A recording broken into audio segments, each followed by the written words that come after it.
മുടിയേറ്റ് എന്നാൽ എന്ത്? ഭദ്രകാളിയുടെ രൂപം വരിക്കപ്ലാവിൻ്റെ തടിയിൽ കൊത്തിയെടുത്ത് ഭരദേവതാ ക്ഷേത്രത്തിൽ, അതായത് മുടിയേറ്റ് കലാകാരന്മാരുടെ ഭരദേവതാ ക്ഷേത്രത്തിൽ ജീവകലശമാടി, അതായത് അകത്തെ ബിംബത്തിന് ജീവകലശമാടുന്ന പോലെ തന്ത്രി പൂജിച്ച് ജീവകലശമാടി നടൻ ശിരസിലേറ്റ് ചെയ്യുന്ന നൃത്തമാണ് മുടിയേറ്റ്, അല്ലെങ്കിൽ മുടിയിലേറ്റ് ചെയ്യുന്ന നൃത്തമാണ് മുടിയേറ്റ്. ഇതാണ് മുടിയേറ്റ് എന്ന ഒരു വാക്കിൻ്റെ ഡെഫിനിഷൻ.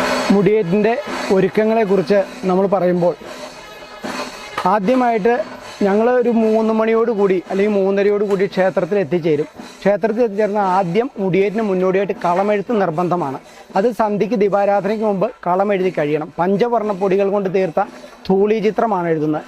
5 കൂട്ടം പൊടികൾ ഉപയോഗിച്ചുള്ള കളയെ കുറുപ്പ് അല്ലെങ്കിൽ മാരാർ സമുദായത്തിന് എഴുതാൻ വിധിയുള്ളൂ. ആ പൊടികൾ കൊണ്ട് മിക്സ് ചെയ്യുന്ന കളറുകൾ വേറെ ഉണ്ടാക്കാം. അല്ലാണ്ട് കുങ്കുമം പോലെയുള്ള കളറുകൾ ഉപയോഗിക്കാൻ കുറുപ്പിന് അവകാശമില്ല. അത് ശരിയല്ല, അല്ലെങ്കിൽ അത് കെമിക്കലായിട്ടുള്ള വസ്തുക്കളാണ്. ഇത് 5 കൂട്ടവും ത്വക്ക് രോഗത്തിന് പ്രധാനം ചെയ്യുന്നതും അല്ലെങ്കിൽ പ്രകൃതിദത്തവുമായിട്ടുള്ള പൊടികളാണ്. അപ്പോൾ മിക്സ് ചെയ്ത പൊടികൾ എങ്ങനെ കളർ മാറ്റം സംഭവിക്കുക അല്ലെങ്കിൽ എടുക്കുക എന്ന് പറയും. ഇപ്പോൾ കരിയും ചുമപ്പും കൂട്ടി കലർന്നാൽ ഒരു മെറൂൺ കളറാക്കി എടുക്കാം.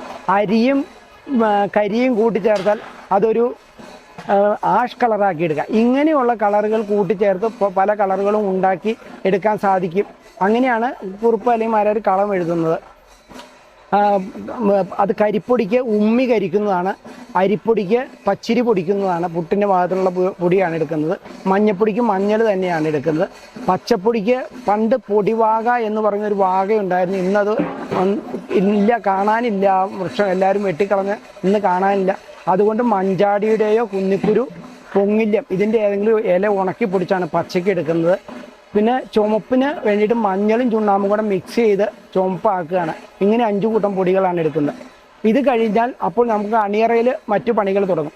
കുരുത്തോല, 4 മടൽ കുരുത്തോലയാണ് ഞങ്ങൾ മുടിയേറ്റിന് ആവശ്യപ്പെടുന്നത്. ഈ 4 മടൽ കുരുത്തോല കീറി കാളിയുടെ മുടിക്കും അതുപോലെ മാല കെട്ടുന്ന അതിൻ്റെ ഈർക്കിൽ, അതായത് തെങ്ങിൻ്റെ ഒന്നും കളയാനില്ല, തെങ്ങെല്ലാം നമുക്ക് ഉപയോഗപ്രദമാണ് എന്ന് പറയുന്ന പോലെ 1 മടൽ കുരുത്തോല ഞങ്ങളുടെ കയ്യിൽ കിട്ടിയാൽ അതിൻ്റെ ഓല കീറിയെടുത്ത് മുടിക്ക്, കാളിയുടെ മുടി, കിരീടത്തിന് ഞങ്ങൾ മുടി എന്നാണ് വിശേഷണം കൊടുക്കുന്നത്, ആ മുടിക്ക് ചാർത്താനും കൂളിക്ക് ഉടുത്ത് കെട്ടാനും ഉപയോഗിക്കുന്നു.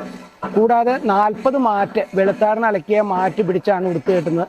കോപ്പ് കാര്യങ്ങളെല്ലാം ഇപ്പോൾ ദാരികൻ്റെ ആ കോപ്പിനകത്ത് മാല വെച്ച് കെട്ടുക, കിരീടങ്ങൾക്ക് മാല വെച്ച് കെട്ടുക എന്നുള്ളൂ. ഈ മാല കെട്ടുന്നതിന് സാധാരണ നമ്മൾ കാണുന്ന മാല പോലെയല്ല കെട്ടുന്നത്. ഈർക്കിലിയിൽ കുരുത്തോലയുടെ വക്ക് ഇന്ന് കീറി കളയുന്ന നാര് ഉപയോഗിച്ചാണ് മാല കെട്ടുന്നത്. ഇങ്ങനെയുള്ള ഒരുക്കങ്ങൾ കൂടി വന്നാൽ ഒരു മണിക്കൂറോ 1.25 മണിക്കൂർ കൊണ്ട് എല്ലാവരും കൂടെ കൂടിയാൽ തീരാനുള്ള പണികളേ ഉള്ളൂ. കൂടുതലും മാറ്റുകൊണ്ടുള്ള പണികളാണ്. പിന്നെ കുരുത്തോല, ഇത്രയാണ് ഇതിനകത്ത് ഒരുക്കങ്ങൾ കാര്യമായിട്ടുള്ളത്. പിന്നെ മുടിയേറ്റ് തുടങ്ങുന്നതിന് ഒരു 1.5 മണിക്കൂർ മുമ്പെങ്കിലും ഞങ്ങൾ മുഖത്ത് തേക്കും. മുഖത്ത് തേപ്പ് അത് ചുട്ടിയും കൂടെ തീരുങ്ങി ഒരു 1.5 മണിക്കൂർ എടുക്കും. അപ്പം കൃത്യസമയത്ത് വിളക്ക് വയ്ക്കണം എന്നുള്ളതുകൊണ്ടാണ് ഞങ്ങൾ അഡ്വാൻസ് ചെയ്ത് തേക്കണേ. എല്ലാവരും സമയനിഷ്ഠ പാലിക്കാത്ത ഒരു കാലഘട്ടമാണ്. അല്ലെങ്കിൽ ഓഡിയൻസ് പറയും അവർ പറഞ്ഞ സമയത്ത് തുടങ്ങില്ല എന്ന് പറയും. പക്ഷെ ഞാനത് പോരാം, ഒരു കൃത്യനിഷ്ഠ വേണം, പറയുന്ന സമയത്ത് തുടങ്ങണം എന്ന് ആഗ്രഹിക്കുന്ന ആളാണ്. അപ്പോൾ നിങ്ങളുടെ സപ്പോർട്ട് എന്നും ഞങ്ങളോടൊപ്പം ഉണ്ടാവുക. നിർത്തട്ടെ. നന്ദി, നമസ്കാരം.